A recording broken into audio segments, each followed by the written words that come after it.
حیض اس خون کو کہتے ہیں جو خواتین کو ہر ماہ مقررہ اوقات میں کسی سبب کے بغیر از خود آتا ہے، یعنی ایک فطری طریقہ ہے۔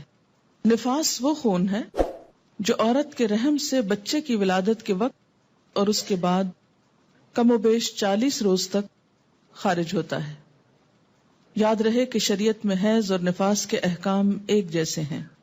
حیض کے دنوں کی تعداد مقرر نہیں، کسی ماہ کم کسی ماہ زیادہ دن ہو سکتے ہیں۔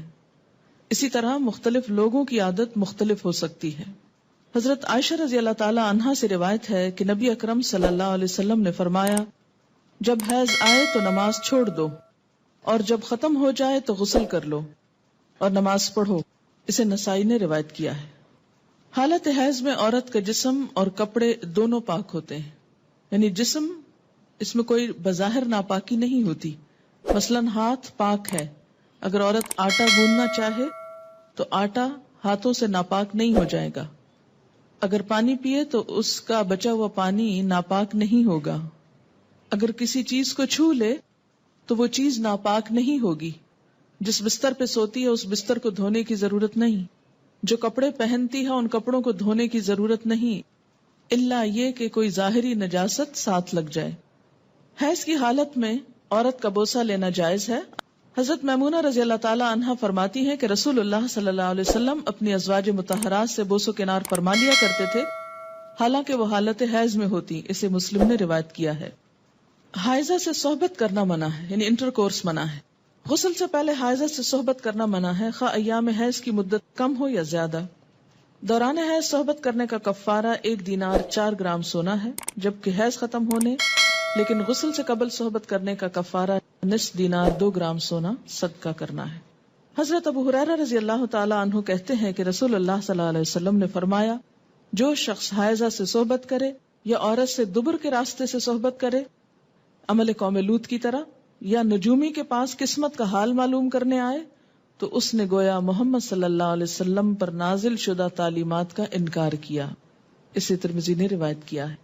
حضرت عبداللہ بن عباس رضی اللہ تعالی عنہ سے روایت ہے کہ رسول اللہ صلی اللہ علیہ وسلم نے غسل حیض سے قبل اپنی بیوی سے صحبت کرنے والے آدمی کے بارے میں فرمایا کہ وہ 1 دینار 4 گرام سونا یا نصف دینار 2 گرام صدقہ کرے۔ اسے ابو داؤد نے روایت کیا ہے۔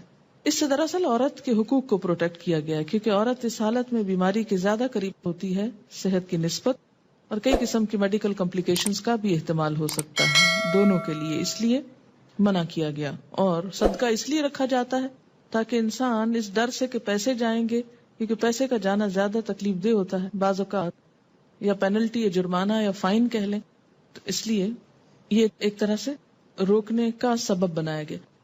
حائضہ طواف کے علاوہ باقی سارے مناسک حج ادا کر سکتی ہے۔ باقی مناسک حج کیا ہیں؟ مثلا احرام پہننا، اسی طرح عرفات جانا، مینا جانا، کنکریاں مارنا، یہ تمام چیزیں درست ہیں، لیکن طواف نہیں ہو سکتا۔ شروع میں صحیح ہو سکتی تھی، لیکن چونکہ اب وہ مسجد کا حصہ ہو گئی ہے اس لیے صحیح کرنا بھی درست نہیں۔ حائضہ نماز پڑھ سکتی ہے، نہ روزہ رکھ سکتی، یعنی نہ نماز پڑھ سکتی ہے نہ روزہ رکھ سکتی۔ تو اب کتنی چیزیں منع ہو گئی؟ طواف، نماز، روزہ۔ حیض شروع ہوتے ہی روزہ ختم ہو جاتا ہے، خواہ سورج غروب ہونے سے 1 لمحہ ہی پہلے کیوں نہ آئے۔ حیض کی وجہ سے روزہ ختم ہونے کے بعد کھانا پینا جائز ہے، البتہ روزہ کی قضا ضروری ہے۔ حائضہ کے لیے روزہ کی قضا ہے، نماز کی نہیں۔ ہمارے یہاں عام طور پر یہ خیال پایا جاتا ہے نا کہ اگر پیریڈز آ بھی جائیں تو روزہ نہیں توڑنا چاہیے اور کچھ کھانا پینا نہیں چاہیے، اس دن کا ہو جاتا ہے۔ یہ خیال غلط ہے۔ دوسرا یہ کہ یہ کہا جاتا ہے کہ چلیں اگر نہیں کھائے پیئیں گے تو روزے کا ثواب مل جائے گا، ایسی بھی کوئی بات کہیں نہیں لکھی ہوئی۔ جب روزہ ہوا ہی نہیں تو ثواب کائے کا ملا؟ ناپاک حالت میں روزہ رکھنے کا یہ ثواب ہے یا الٹا گناہ ہے؟ یعنی ناپاکی میں کس نے روزہ رکھنے کو کہا؟ اور جب روزہ ہی نہیں تو کھانا پینا کیوں حرام کر لیا اپنے اوپر؟ یہ دین میں خود ساختہ پابندیاں ہیں۔ بہت سے لوگ بسا اوقات عورتوں کو پرووک کرتے ہیں یہ کہہ کر، دیکھو اسلام نے تمہارے ساتھ کیسی زیادتی کی، اور اسلام میں تو عورت کو کوئی حیثیت ہی نہیں دی گئی، اس کے دین میں بھی نقص بتایا گیا۔ تو نقص اور نقصان کمی کے لیے ہے، کسی عیب اور خرابی کے لیے نہیں۔ اب آپ دیکھیے کہ نماز میں تو کمی ہوتی ہے، لیکن اس وقت میں جو تکلیف کی یا اذیت کی کیفیت ہوتی ہے اس کا صلہ بھی ملتا ہے، کیونکہ اللہ تعالیٰ نے لکھ دیا ہے نا یہ. تو جو چیز اللہ تعالیٰ کی طرف سے آتی ہے اس پر انسان صبر کرے. جیسے بازو کو پین بہت ہے یا کوئی اور ایسی کیفیت ہے، تو یہ ایسے حالات میں صبر کرنا جو ہے وہ اجر کا سبب ہے. اگر ادھر سے کمی ہوئی تو ادھر سے بڑھ بھی گیا اجر. ٹھیک ہے. دوسری بات یہ کہ کمی سے مراد نمازوں کی تعداد میں کمی ہے، جس کو آپ بعد میں عام حالات میں نفل وغیرہ پڑھ کے بھی پورا کر سکتے ہیں، یا پھر یہ کہ کمی سے مراد اس اعتبار سے کمی بھی ہے کہ ایک مثلاً تہجد کی روٹین آپ بناتے ہیں یا نمازوں میں خشوع و خضوع کی روٹین بناتے ہیں، این ابھی آپ اس حالت میں ہوتے ہیں کہ نماز چھوٹ جاتی ہے. اب کیا ہو گیا؟ نہ صرف یہ کہ وہ چند دن نمازوں کی کمی ہوئی، بلکہ دوبارہ ایک اچھی حالت میں آنے کے لیے، دوبارہ سے نئی عادت بنانے کے لیے پھر ایک مشکل پڑ جاتی. تو بعض اوقات لوگ نماز ہی چھوڑ دیتے ہیں، وہ مشکل عادت پڑنے لگتی ہے کہ چھٹی ہو جاتی ہے، اور چھٹی ہوتے ہی پھر چھٹی کر لی جاتی ہے ساتھ. تو یہ ایک انسانی نفسیات بھی ہے. اس سے پھر دین میں پیچھے رہنے کا اندیشہ ہوتا ہے. یہ بتا کے الارم کیا گیا ہے، نہ کہ کوئی عیب بتانا مقصود ہے. کہ اگر آپ کو یہ بتایا جائے کہ آپ کے بزنس میں یا فلاں چیز میں کمی ہو جاتی ہے اس چیز سے، تو آپ کیا سوچتے ہیں؟ بزنس چھوڑ دوں، کام ہی چھوڑ دوں؟ نہیں، آپ سوچتے ہیں اچھا اس کمی کو پھر اور کہاں سے پورا کروں. کسی بھی چیز میں جب کسی بھی چیز کی کمی کا سبب بنتا ہے اور اس کو بتایا جاتا ہے یہ کمی ہونے لگی ہے، مثلا اگر کسی کو بتایا جائے کہ مارکیٹ میں فلاں پروڈکٹ نہیں آ رہی ہے جس کی وجہ سے فلاں کی سیل پر اثر پڑ جائے گا اور ایک دم کمی ہوگی، بزنس ڈاؤن ہوگا، تو انسان مایوس ہو کے بیٹھ نہیں جاتا، بلکہ کچھ اور سٹرگل شروع کرتا ہے کہ کسی اور طریقے سے کمی پوری کی جائے. تو یہاں بھی جب یہ بتایا گیا کہ میں نقصان دین ہاں، تو اس کا مطلب یہ ہے کہ اس کمی کو کسی اور طریقے سے پورا کیا جائے. یہ ایک خیرخواہی بھی ہو سکتی.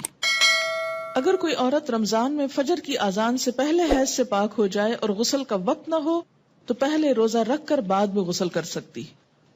لیکن اگر اذان کے بعد پاکی ہوئی ہے، یعنی بعد میں بھی سپاٹ لگا ہے اور سورج نکلنے کے بعد آپ پاک ہو رہے ہیں اور نہا رہے ہیں اور روزہ آپ صبح سے رکھ چکے ہیں، تو وہ روزہ نہیں ہوتا. کپڑے پر حیض کے خون کا داغ لگ جائے تو اتنی جگہ دھو کر اسی کپڑے پر نماز ادا کی جا سکتی. حائضہ کے لیے مسجد میں ٹھہرنا جائز نہیں، البتہ گزر سکتی.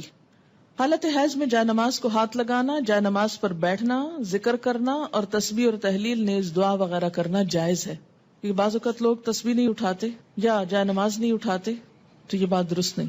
حضرت ام عطیہ رضی اللہ تعالی عنہا سے روایت ہے کہ رسول اللہ صلی اللہ علیہ وسلم نے حکم دیا کہ دونوں عیدوں کے دن ہم حیض والی اور پردہ نشین یعنی تمام عورتوں کو عیدگاہ لائیں تاکہ وہ مسلمانوں کے ساتھ نماز اور دعا میں شرکت کریں. البتہ حیض والی عورتیں نماز نہ پڑھیں. اسے بخاری اور مسلم نے روایت کیا ہے. عید کے موقع پر نماز کے لیے سب کو نکلنے کا حکم دیا گیا، جس میں حیض والی اور پردہ نشین عورتوں کو بھی کہا گیا کہ نکلیں. جو کبھی نہیں نکلتی وہ بھی نکلیں تاکہ مسلمانوں کے ساتھ نماز اور دعا میں شرکت کریں. البتہ حیض والی عورتیں نماز نہ پڑھیں. تو اس سے کیا پتہ چلتا ہے کہ عیدگاہ تک جانا، وہاں بیٹھنا اور دعا میں شریک ہونا ایسی عورتوں کے لیے بھی جائز ہے. حیض کا خون نہ لگے تو حائضہ کے کپڑے پاک رہتے ہیں جنہیں دھوئے بغیر نماز پڑھی جا سکتی. حائضہ کا دوپٹہ یا چادر اوڑھ کر دوسری عورت نماز پڑھ سکتی. حیض سے پاکیزگی حاصل کرنے کے بعد اگر خاکی یعنی براؤن یا زرد یعنی یلوش پانی خارج ہو تو دوبارہ غسل کرنے کی ضرورت نہیں. حیض سے پاکیزگی حاصل کرنے کے لیے بیجا عجلت اور بیجا تاخیر دونوں سے کام نہیں لینا چاہیے. بیجا عجلت کا کیا مطلب ہے کہ انڈیو جلدی، یعنی ہے کب پاک ہوں گی، کہیں نماز نہ چلی جائے، کہیں روزہ نہ چلا جائے. اچھا نہا لی، پھر دیکھا کہ ابھی تو نہیں پاک ہوئے، پھر نماز چھوڑ دی، پھر روزہ توڑ دیا، پھر نہا لیا. تو یہ کھیل نہیں بنانا چاہیے اس کو. اسی طرح بیجا تاخیر کے پاک بھی ہو چکے ہیں لیکن نہا ہی نہیں رہے، محض سستی کے مارے کہ اچھا ایک دو نمازیں اور چھوڑ لیں، آرام کر لیں، تو ایسا نہیں کرنا چاہیے. غسل حیض میں تاخیر ہونے پر قضا نمازیں ادا کرنا چاہیے. یعنی اگر کسی وجہ سے پانی ختم ہے، پانی نہیں ہے، یا کئی سفر کی حالت میں ہے کہ ٹائم پہ نہیں پہنچے آپ کہ نہا سکیں، یا کوئی وجہ بن گئی، یعنی جان بوجھ کے نہیں ہو گیا ایسے، تو پھر کیا ہے، جب نہا چکے تو پچھلی نماز لوٹائیں. مستحاضہ حسب عادت ایام حیض کے بعد غسل کر کے نماز پڑھیں. مستحاضہ کون ہوتی؟ حیض کے علاوہ جو بلیڈنگ ہوتی ہے بیماری کے طور پر، وہ استحاضہ کہلاتی ہے. یعنی سارا مہینہ سپاٹنگ ہوتی رہتی ہے. تو اس میں کیا ہے کہ جو حیض کے ایام ہیں جن میں بلیڈنگ فرق ہو جاتی ہے، مثلا تھکنس ہے یا اس کی اور علامات معلوم ہوتی ہیں، یا اس بیماری کے شروع ہونے سے پہلے ایام حیض کی جو ڈیٹس تھیں یا جو